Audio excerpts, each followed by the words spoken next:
Bâtir sur le roc, Jésus l'a dit, quiconque écoute mes paroles et les met en pratique est semblable à un homme sage qui a construit sur le roc. Matthieu 7 verset 24. Bâtir sur le roc, c'est un appel à bâtir sur des bases solides, à ancrer votre foi dans des enseignements bibliques et à trouver une stabilité qui résiste à toutes les épreuves. Bâtir sur le roc, c'est avec le modérateur Arsène de Cappadoce.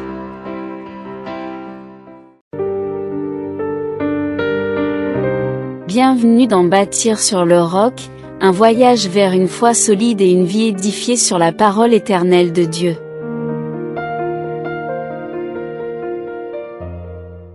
Shalom, shalom, shalom à tous. Bienvenue donc à ce temps de partage de la parole du Seigneur. Nous sommes à notre temps d'édification où nous parlons de la sanctification. Nous sommes à notre dernière étape et donc nous parlerons aujourd'hui de la finalité de la sanctification, la préparation à la vie éternelle. Il s'agira pour nous de clôturer donc ces différentes étapes que nous avons donc abordées il y a quelque temps concernant donc le thème de la sanctification. Bien-aimés sœurs, bien-aimés frères, pendant que vous preniez place, nous tenons à vous dire un grand merci donc d'être vraiment à l'écoute de ce temps de partage. Je vous invite à vous abonner donc à notre page et puis à partager également pour permettre aux uns et aux autres de pouvoir bénéficier donc de ces enseignements qui sont donnés. Que la grâce de Dieu soit avec vous, que Dieu bénisse chacune de vos vies et qu'il vous localise, vous qui partagez surtout. Voilà. Alors, nous parlons aujourd'hui de la finalité donc de la sanctification. La sanctification a une finalité ultime, il faut le savoir. La préparation à la vie éternelle avec Dieu. C'est cela. Nous nous préparons à vivre dans l'éternité avec Dieu. Et c'est pourquoi il y a une finalité au niveau de la sanctification. La sanctification a pour but, la fin de la sanctification, c'est de nous préparer à la vie éternelle avec Dieu. Il faut que tu retiennes ça. Voilà, déjà l'entame, retiens ça. Ce processus de transformation nous prépare à entrer dans la plénitude de la présence de Dieu. Oh là là, c'est tellement beau. Entrer dans la plénitude de la présence divine. Et donc, l'enseignement que nous allons donc aborder maintenant nous aidera donc à passer, n'est-ce pas, en revue la finalité donc de la sanctification en soulignant l'espérance chrétienne de la vie éternelle, la vision béatifique et le rôle de la sanctification dans notre préparation à cette réalité céleste. Commençons donc par l'espérance chrétienne de la vie éternelle. L'espérance chrétienne de la vie éternelle. En quoi est-ce que repose donc notre espérance chrétienne pour la vie éternelle? D'abord, la promesse de la vie éternelle. La promesse de la vie éternelle. L'espérance de la vie éternelle est au cœur de la foi chrétienne. Jésus, notre Seigneur, promet à ses disciples, à toi et moi, une place dans le royaume de Dieu. Waouh, c'est formidable. Il dit à ses disciples, que votre cœur ne se trouble point. Croyez en Dieu et croyez en moi. Il y a plusieurs demeures dans la maison de mon Père. Si cela n'était pas, je vous l'aurais dit. Je vais vous préparer une place. Jean le chapitre 14, les versets 1 à 2. J'aime cette promesse. Ouh, le Seigneur nous promet qu'il y a beaucoup de places, il y a plusieurs places auprès du Père. Et il nous l'a dit, il va le faire. Il est la vérité. Et il va préparer la place pour nous. Ce que nous avons à faire, c'est de demeurer aussi dans cette phase de préparation, de transformation qui est la vie de sanctification. Le catéchisme de l'Église catholique affirme ceci, et je cite. Vous savez, nous sommes beaucoup attachés à ce que l'Église dit. C'est pourquoi, à travers donc, n'est-ce pas, cet enseignement sur la sanctification, j'ai beaucoup tablé sur le catéchisme de l'Église catholique pour savoir ce que pense l'Église par rapport à la sanctification. Et donc, je reviens en disant sur ce point que le catéchisme de l'Église catholique affirme, et je cite, L'espérance est la vertu théologale par laquelle nous désirons comme notre bonheur le royaume des cieux et la vie éternelle en plaçant notre confiance dans les promesses du Christ. Confère donc le catéchisme catholique de l'Église, paragraphe 18-17. Voilà, c'est une promesse. Et donc, nous, en tant que chrétiens, notre bonheur, c'est ce à quoi nous aspirons, le bonheur que nous désirons, c'est le royaume des cieux et la vie éternelle. Et ce bonheur-là nous est promis par le Christ lui-même. Et donc, nous plaçons notre confiance dans les promesses du Christ. Et dans ces promesses-là, nous l'avons lu en Jean 14, versets 1 à 2, le Christ nous promet une place dans la demeure de son Père. Donc, c'est ce bonheur-là de voir, d'être dans le royaume des cieux, ce bonheur de vie éternelle là, que nous désirons. Et ce bonheur-là, nous le désirons pourquoi? Parce que le Christ nous en a fait la promesse. Voici un élément clé de l'espérance en la vie éternelle, les promesses de Dieu. Dieu nous promet une vie éternelle, une vie après cette terre, après la vie sur cette terre. Il nous promet une place dans le royaume des cieux. Il nous promet la vie éternelle. Et nous sommes attachés à cela, à cette réalité. Et c'est la vérité, mes amis. Nous vivons ici avec ascèse. Nous vivons ici avec beaucoup de privations, mais de joie dans la présence du Seigneur, pour vivre une vie de sainteté, pour atteindre, n'est-ce pas, l'ultime but qui est la vie éternelle, la vie en Dieu. L'autre élément qui est aussi un élément, je vais dire, important et crucial dans l'espérance de la vie éternelle, c'est la résurrection des morts. La résurrection des morts. Ça, c'est aussi important.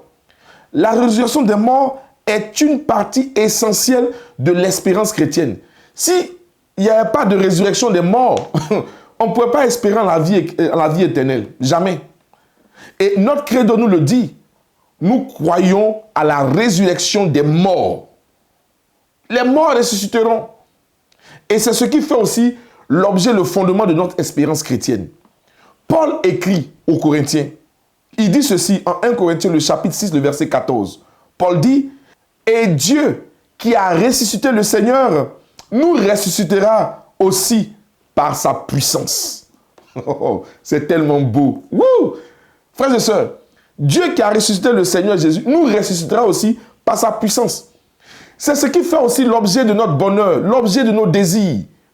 C'est pourquoi, avec raison et foi, nous décidons de marcher dans les voies de la sanctification pour vivre une vie de sainteté, pour parvenir, nous aussi, au royaume des cieux et avoir part à la vie éternelle. Voilà, mes amis, ce qui fait l'objet de notre espérance, l'espérance de la vie éternelle. Pour cela, il faut avoir une vision, il y a une vision béatifique. Une vision béatifique qui commence d'abord par la contemplation de Dieu. La contemplation de Dieu.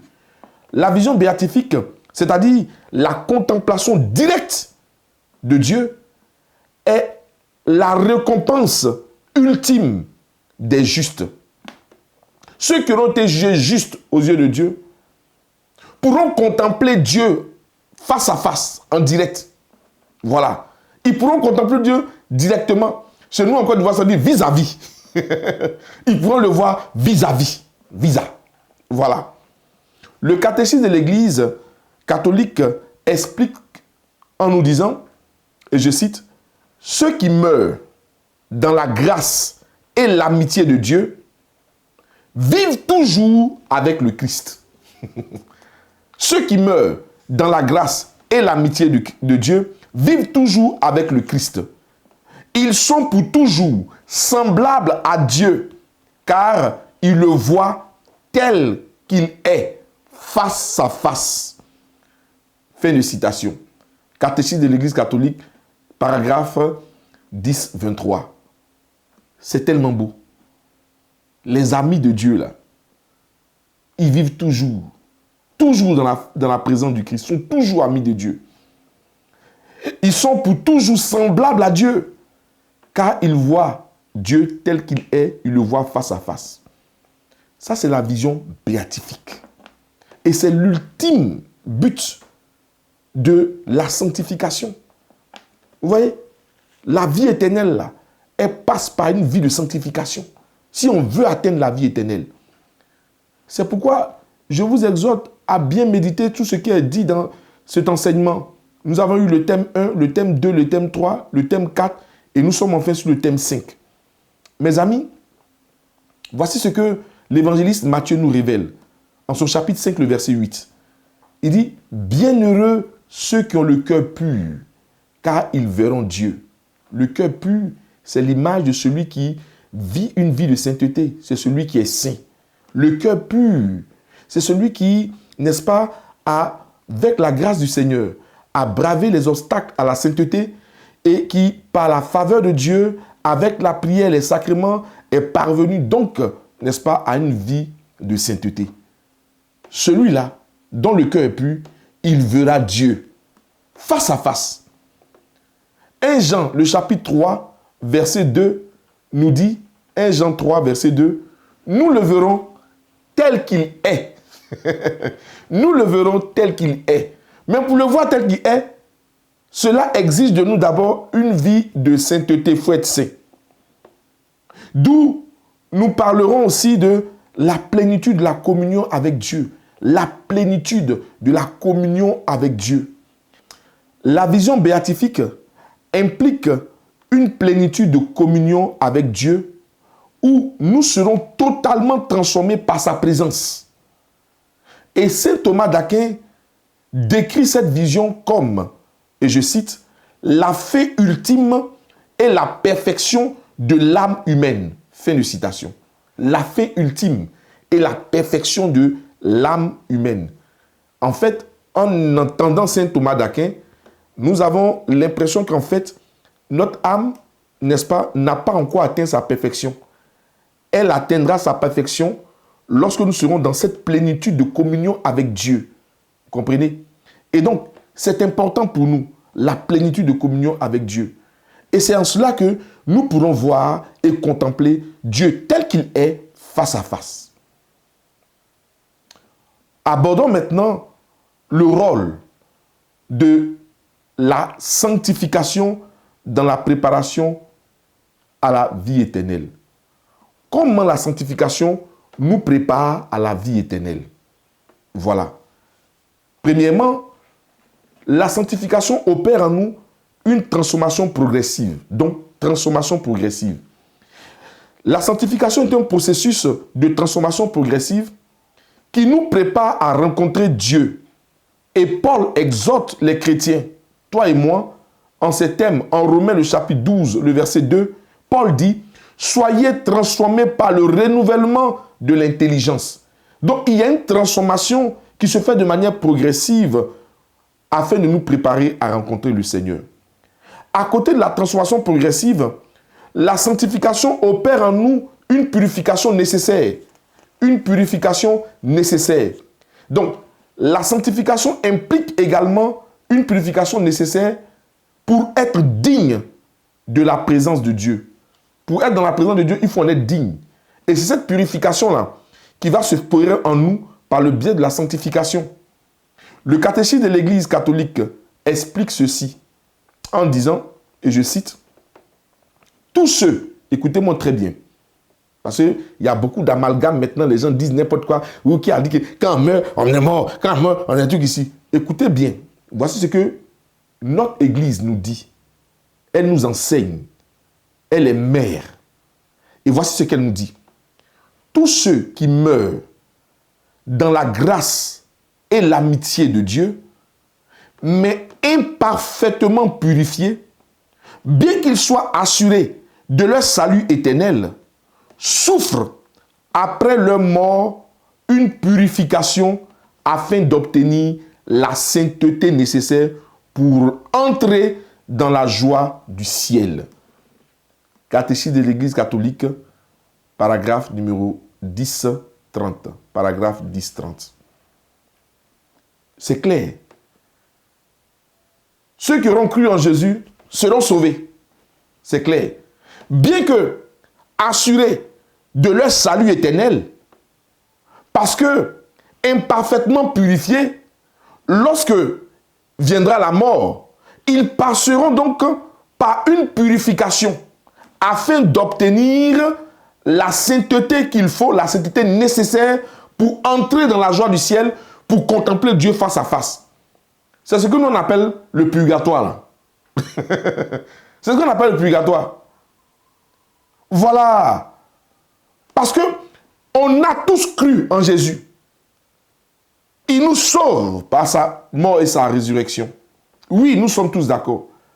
Mais pour ceux qui meurent dans la grâce et l'amitié de Dieu, mais bien que ayant connu Dieu, ayant marché avec lui, mais sont morts aussi dans sa grâce et son amitié, mais ont été imparfaitement purifiés, après la mort, ils vont passer par une purification pour leur donner d'obtenir la sainteté nécessaire pour entrer dans la joie du ciel. C'est le purgatoire. Voilà. Et le livre de l'Apocalypse dit ceci. Apocalypse chapitre 21, verset 17. Apocalypse 21, verset 17. Rien de souillé n'entrera dans la cité, ni personne qui se livre à l'abomination et au mensonge, mais seulement ceux qui sont inscrits dans le livre de vie de l'agneau. Plus loin, Apocalypse 22, verset 14, l'auteur nous dit ceci. Heureux ceux qui lavent leurs robes afin d'avoir droit à l'arbre de vie et d'entrer dans les portes de la ville. Pour entrer dans la joie du ciel, eh bien, il faut comprendre qu'il faut laver nos robes, nos vêtements, notre âme. Il faut nous laver. Pour nous et ceux, qui ont été imparfaitement purifiés. Il y a donc une phase de purification. Parce qu'il faut entrer dans la présence de Dieu saint. Et pour y arriver, ça commence déjà ici-bas. Ça commence déjà par notre pèlerinage sur terre. On doit avoir conscience qu'il est nécessaire de marcher dans une vie de sanctification. La sanctification est devenue un sujet qui est à la limite méprisé des chrétiens. Jeté par-ci, on s'en fout de ça, on veut vivre comme on veut. Mais en même temps, on souhaite que Dieu nous bénisse comme il veut, comme on le souhaite, comme on le veut. Non, non, non, Dieu ne marche pas comme ça. Il faut aussi une vie de sanctification. Oh, je comprends que beaucoup diront, moi, dans la foi, je demande les choses à Dieu, Dieu donne. Tu peux avoir ça, c'est bien. Mais la foi que tu manifestes là, vous comprenez, même le païen qui ne connaît pas Dieu là, il peut manifester cette foi-là aussi. Oui, il peut manifester une foi pour obtenir quelque chose. Vous comprenez, non? Mais ce que tout le monde n'a pas, vous comprenez? Ce que le monde n'a pas là, c'est le désir de vivre et de plaire à Dieu. Ce monde-là, le monde rejette ça. Mais le monde adore, est friand des miracles, du prodigieux, de tout ça. Et le monde est prêt à passer par tous les endroits pour expérimenter les miracles et tout ça. Mais le monde a horreur de vivre une vie qui plaise à Dieu. Et c'est dans cette voie de vie qui plaise à Dieu là que toi et moi, en tant que chrétiens, devons donc marcher. Oui, c'est pourquoi vivre une vie de sanctification est importante. C'est-à-dire vivre une vie qui soit agréable à Dieu, qui plaise à Dieu, où notre âme dégage une odeur de sainteté, notre parole dégage une odeur de sainteté. Quand on nous voit, déjà pour ceux qui font l'effort de vivre une vie de sanctification ici-bas, quand ils parlent là, leur parole attire, leur parole convainc, leur parole fait du bien.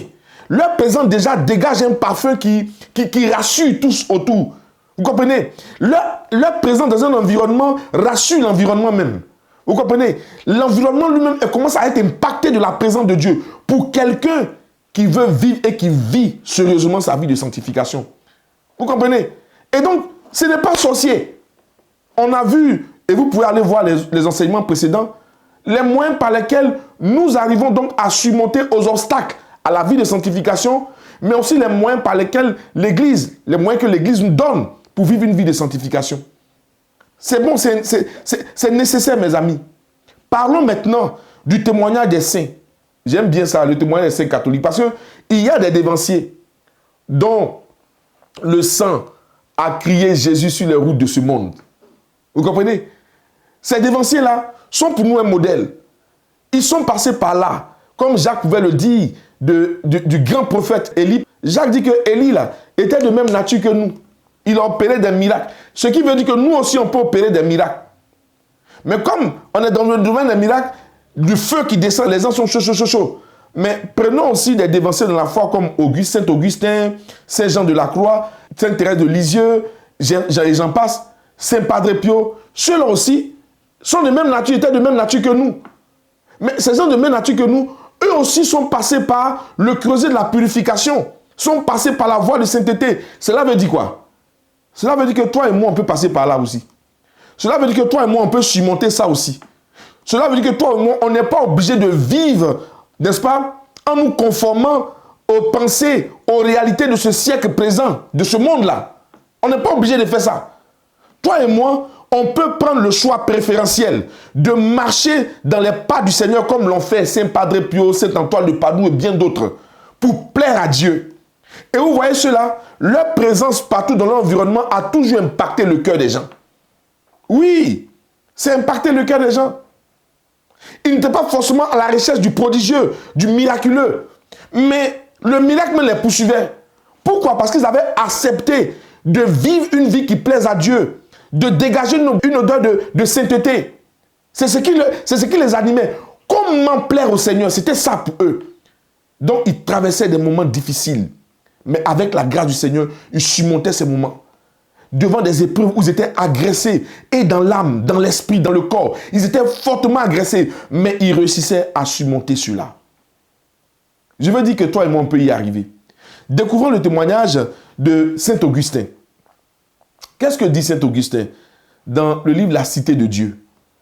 Il parle de la joie éternelle qui attend les justes. Saint Augustin parle de la joie éternelle qui attend les justes. Il dit ceci, et je cite, « Alors, nous reposerons et nous verrons. Nous verrons et nous aimerons. Nous aimerons et nous louerons. Voilà ce qui sera à la fin sans fin. » Fin de citation. Non, nos dévanciers là, ils parlaient bien, ils vivaient de belles expériences. Ce sont des expériences qu'ils ont essayé de transcrire un peu et nous avons fait de la science, théologie et j'en passe. Mais ça commence d'abord par l'expérience personnelle qu'ils ont vécue et dont ils en parlent avec beaucoup d'assurance et de conviction. Vous voyez? Donc, il y a une joie qui nous attend à la fin des temps. Il y a une joie qui nous attend dans le Seigneur. Donc, nous devons travailler pour vivre cette joie-là demain. Nous devons faire des efforts pour vivre cette joie-là demain. Ces efforts que nous faisons, Dieu n'est pas en dehors de ces efforts. Il est avec nous. Et par sa grâce, il nous accompagne pour que nous puissions y parvenir. Je reprends encore cette belle citation. Il dit, et je cite, « Alors, nous reposerons et nous verrons. Nous verrons et nous aimerons. Nous aimerons et nous louerons. Voilà ce qui sera à la fin sans fin. » Fin de citation. Cette fin-là, nous prenons le temps de nous reposer, de contempler Dieu face à face, de l'aimer de tout notre cœur. Et de cet amour qui jaillira de nos cœurs, il s'élèvera donc une louange, et nous passerons notre temps à louer et adorer Dieu dans sa présence. Voilà la vérité. Ça, c'est beau. Pour cette beauté que nous allons vivre, et ce bonheur que nous allons vivre, mes amis, osons emprunter la voie de la sanctification. Osons fuir le péché. Osons prendre la résolution de plaire à Dieu. Osons prendre la décision de faire ce qui est agréable au Seigneur. C'est important. Sainte Thérèse de Lisieux, dans ses écrits, elle exprime son désir ardent de voir Dieu. Elle exprime son désir ardent. Elle veut voir Dieu. Je veux te voir, Seigneur. Et elle écrit ceci, je cite, « Je n'ai qu'un désir, celui d'aimer Jésus à la folie. » Waouh! Et j'aime bien mon modérateur, Honoré Akpovi, qui aimait bien nous communiquer ce zèle-là, sa passion pour le Christ. Il disait souvent, je suis fou de Dieu. Quand il te dit, je suis fou de Dieu, il y a comme une joie, quelque chose qui te touche aussi. Et à la limite, tu veux devenir un fou de Dieu aussi. Voilà. Ça, c'est quelque chose à souligner. Il faut marcher avec des aînés, des dévanciers qui nous communiquent cette joie de servir le Seigneur. Cette joie, n'est-ce pas, d'aimer Dieu à la folie. Et Sainte Thérèse de Lisieux disait, je n'ai qu'un désir, celui d'aimer Dieu à la folie. Mon ciel est de sourire à ce Dieu que j'adore lorsqu'il veut se cacher pour éprouver ma foi. Fin de citation. Eh Seigneur, lorsqu'il veut se cacher pour éprouver ma foi, dit Sainte Thérèse de Lisieux. Donc des fois, Dieu se fait absent, mais il est là, il est présent. Elle dit, mon ciel, c'est de sourire à ce Dieu que j'adore. Elle adore Dieu pendant que des fois, il se cache pour éprouver sa foi. Quelqu'un qui se cache là, comment tu peux l'adorer? Quelqu'un qui se cache là, comment tu peux l'aimer? Mais c'est quand il se cache là même là, qu'elle l'adore encore. Elle l'adore. Quand elle sent qu'elle ne le sent plus, elle l'adore. Parce qu'elle sait que ce qu'il est en train de faire, c'est pour éprouver sa foi. Pour que sa foi soit davantage solidifiée. C'est important. Vous voyez le témoignage de ces saints-là, c'est tellement beau de les entendre. Mes amis, il y a de la richesse dans l'église. Il y a de la richesse au sein de notre église. Il nous faut nous y attacher. Allons en profondeur. Allons découvrir cette richesse. Et vous comprendrez que la vie spirituelle, là, c'est pas ouya. Mais la vie spirituelle, c'est des choses que l'église met à notre disposition, qu'il faut prendre, consommer. Et tant que c'est l'église qui donne, il faut consommer sans modération. Tant que c'est l'église qui donne, il faut consommer sans modération. Vous comprenez, non? Une mère n'accepterait jamais que son enfant aille manger à la poubelle. Jamais. Elle n'accepterait jamais que son enfant fouille dans la poubelle de son voisin. Vous comprenez, non? Elle n'accepterait jamais que, des fois, elle est toujours récitante quand l'enfant s'en va manger chez les voisins. La mère, quand elle dit, on dit, tu as mangé là-bas. Quand elle dit oui, elle attrape, on ne sait plus, dans la maison là, bastonnade. Voilà. Mais nous, église la catholique, on mange sur autrui, on bouffe, nous, on devient patron. Encore dernier cri, on mange ou on mange. Et on prend la nourriture, on veut venir imposer aux gens dans l'église ici. La nourriture d'ailleurs, là, on prend, on veut venir imposer. Alors que dans l'église ici, on a les dépositaires de la foi, que sont nos évêques.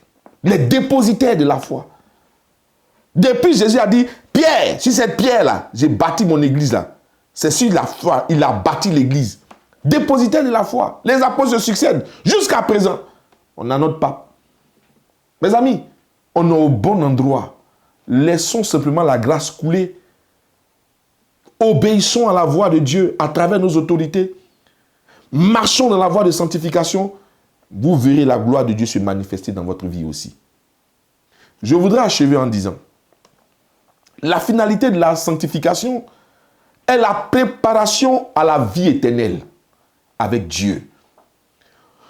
Par la sanctification, nous nous préparons à la vision béatifique, où nous contemplerons Dieu face à face et vivrons en parfaite communion avec lui. Ce processus, bien-aimé, de transformation et de purification est essentiel pour être digne de la présence divine. En nous appuyant sur l'espérance chrétienne, les enseignements de l'Église et l'exemple des saints, nous pouvons persévérer sur le chemin de la sanctification, confiant que Dieu nous prépare une place dans son royaume éternel. Vraiment, frères et sœurs, que notre vie quotidienne soit une préparation constante à cette rencontre ultime avec notre Seigneur. C'est là ma prière que je formule pour vous. Je voudrais m'arrêter là en vous souhaitant de passer une excellente journée dans la présence du Seigneur, de passer de très beaux moments dans la présence de Dieu, en prière fervente. Et retenez une chose, Dieu est toujours fidèle à son poste. N'ayez pas peur. Empruntons ensemble la voie de la sanctification et Dieu saura nous guider pour que nous puissions atteindre nos buts. Que Dieu nous garde. Au revoir. Merci d'avoir suivi cet enseignement. Retrouvez-nous pour d'autres épisodes et continuez à bâtir votre vie sur les fondations solides de la parole de Dieu.